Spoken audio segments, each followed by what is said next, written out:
Kamusta mga katropa? And welcome to our video for today where we are going to summon. Okay, so as you can see, this is all the Shinos that I got as of now. Well, your body is free to play, and even though I am being tempted to buy this Gamma Kichi pack, which is kinda cheap and but gives many Shinobites, I'm still thinking if I will push this aspect because currently your body is still deciding which will I really focus in summoning. Because if you recall, in the previous anniversary, I was shafted really bad, because of these low drop rates. And you also view the video. If you're my subscriber already back then, you saw that I pushed even until the end, trying to full kit a Shinobi without be using any real money first. And the fruit is nothing. I failed to full kit any anniversary Shinobi. That is why, even though currently Hashirama is one of my favorite Shinobi in NXB, I am scared to risk Shinobites for him because I might as well waste it in the end. That is why, in today's video, we are going to experiment, okay? We will decide which of these two banners will I summon in the future, okay? So, we will decide it depending on the results of my first summon, particularly to Hashirama, okay? So, I have been lucky here in Rerun Festival.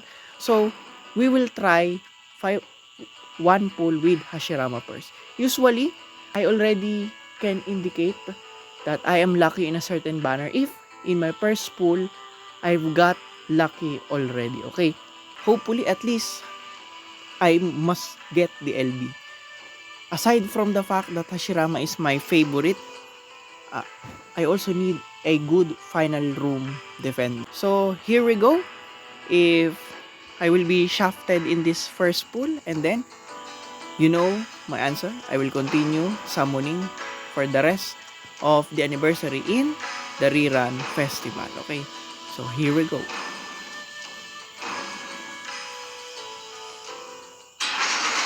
Okay, first pull. No more any rituals. We'll just summon normal as it is. Okay, as usual, I think nagsayang na nga tayo. Ano? Grabe. Nagsayang na nga tayo ng Shinobites. Oh, 4 star. Ano naman kaya ito? Okay, level 4 na yung Rashomon. And up with this. Okay, 4 star uli. Mukhang nababasa ko na kung ano ang mga makukuha ko dito. Ano? Okay, 3 star, 4 star. Dumadalas yung 4 star. Pero nakakatakot yun din. Ano? Na puro 4 star. Okay. Uy! Gold card. Teka, huwag muna tayo magre-react.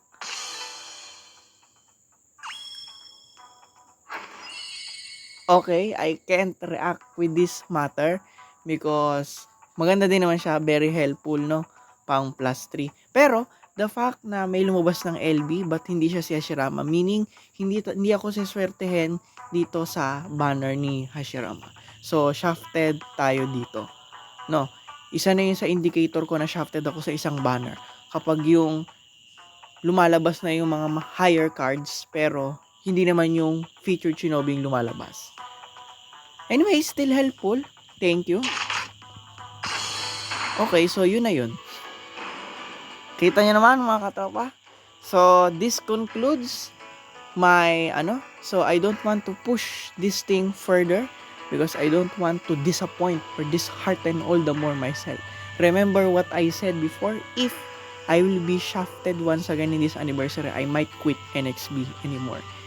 Okay, so in order to save myself from this grief, I would rather summon in the rerun banner, which we are going to do right now. Okay? So, this will be more worth it in my opinion.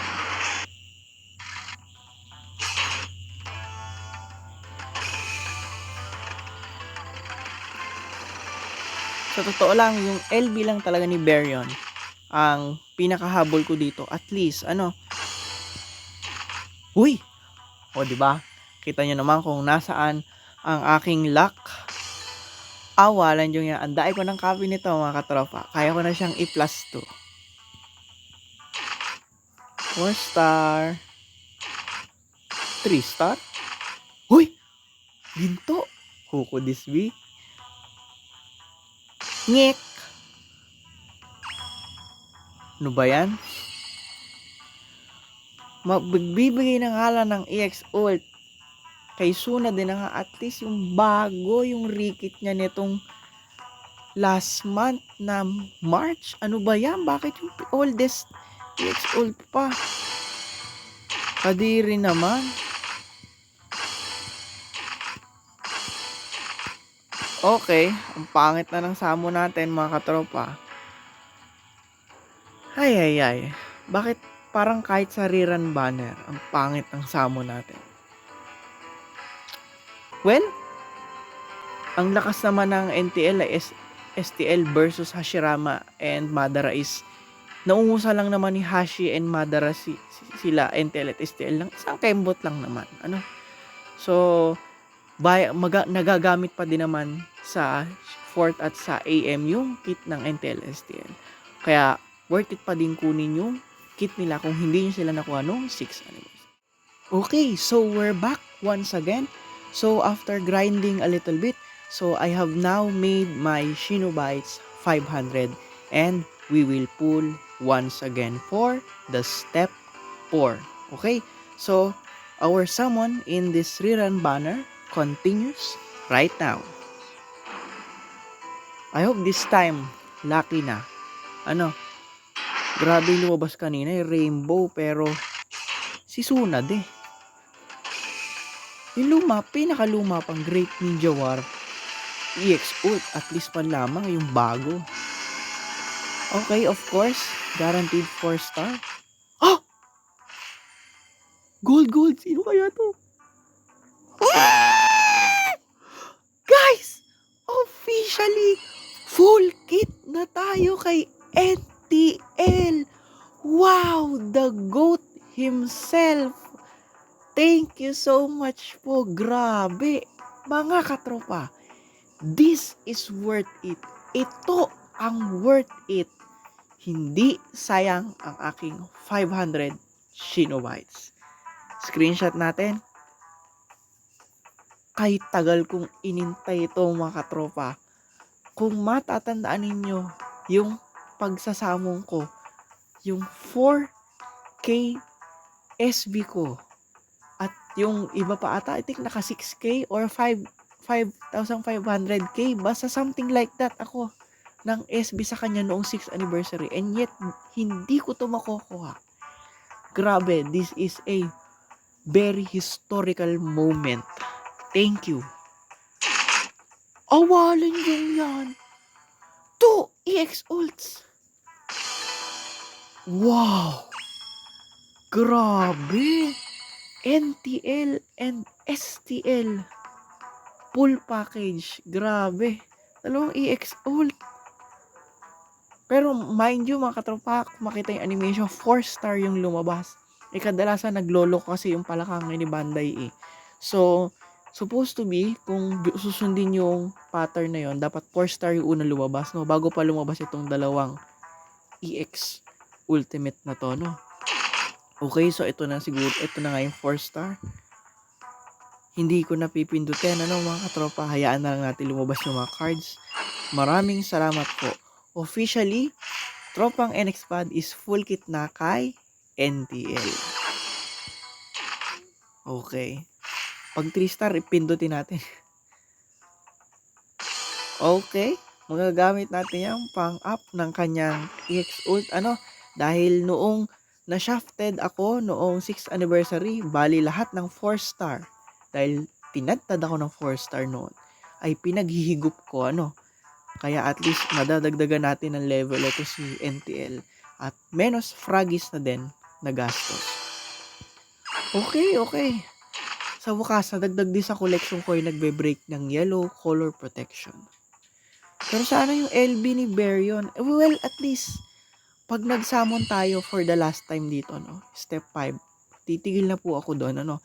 The remaining Shinos that I might get there, siguro ilalaan ko na lang kahit sa kung saan, either sa pagpapa-up ng LB ng iba.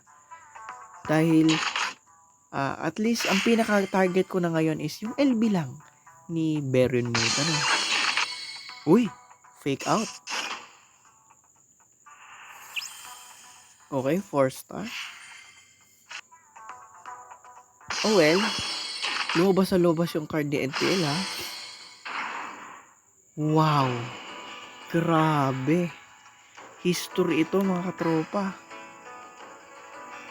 But the crazy thing here is dalawang EX ult. I mean, not just an EX ult, but the OP EX ult of NTL and STL, ano. Masasabi kong meta pa rin naman sila as of now, ano. Sabihin na natin parang nadagdagan lang sila doon sa top tier. Pero ano ba ang opinion nyo, mga katropa? Masasabi nyo bang na-nerf na ang STL at NTL? Or they're still in the top being OP? So yun lang, mga katropa. Maraming salamat po sa panonood. So kita-kits tayo dun sa step 5, last pull ko dito sa rerun banner. Ano po? Thank you very much for watching and I hope you had a very meaningful summon. Masaya po ako. I'm happy that I chose this rerun banner rather than wasting my Shinobites in the current anniversary banners which have low drop rates. Okay? So thank you very much. Yun lang, mga katropa. Kita kits.